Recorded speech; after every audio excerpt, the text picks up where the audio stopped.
Ақбастау KZ деген мекемеміз біздің осыдан 18 жыл бұрын осы кәсіпті бастадық. Мемлекеттік рәміздерді елтаңбамен ту тігу. Мемлекеттік рәміздерге келетін болсақ, біз мынандай елтаңба жасаймыз. Ең кішкентай 125 мм-ден басталады, және 3 метрге дейін құйып шығарамыз елтаңбаны.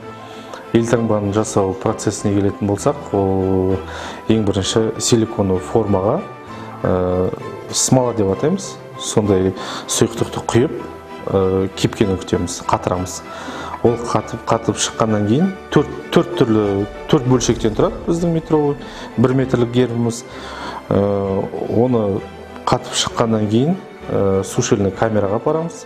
Сушильный камерада ол әбден өз формасына келгеннен кейін тағы шеттерін бәрін дұрыстап, технолог кеп тексеріп, ешқандай брак болмасын деп, ол технолог өткізгеннен кейін біз оны грунтовкаға жібереміз. Грунтовать етеміз, оны тағы кептіреміз. Одан кейін лак жағамыз үстіне. Лактан соң ол тағы кепкеннен кейін камераға барып, барлығын хромға бояйды.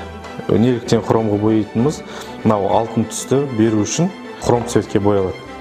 Содан соң художниктардың бөлмесі бар бізде. Мынау арасындағы көк бояудың бәрін қолмен жасап шығарады, қолмен бояп шығарады. Негізгі біздің процесс, елтаңба жасау процесі бәрі басынан бастап аяғына дейін қолдан жасалады бізде.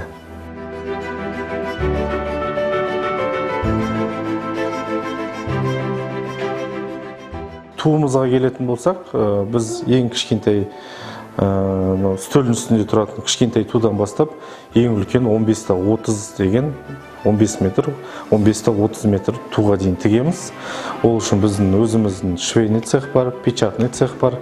Өзіңіз көріп отқаныңыздай, жаңағы станокта бояп шығарамыз. Бәрі стандарт бойынша жасалады.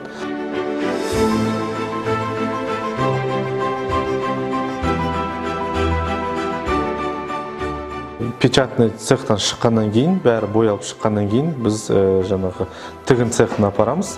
Тігін цехындағы кісілер шеттерін бәрін раскрой жасайды, бәрін дұрыстап тігіп, әдемілеп тігіп болғаннан кейін, тағы да технолог тексереді оның бәрін, жұмысын бәрін, ешқандай брак, потек болмасын краскада, шовтары бәрі түзу болу үшін біздің технолог тексереді. Ол технолог тексерістен өткеннен кейін, бұның бәрі жаңағы өзіміздің қоймаға жиналады.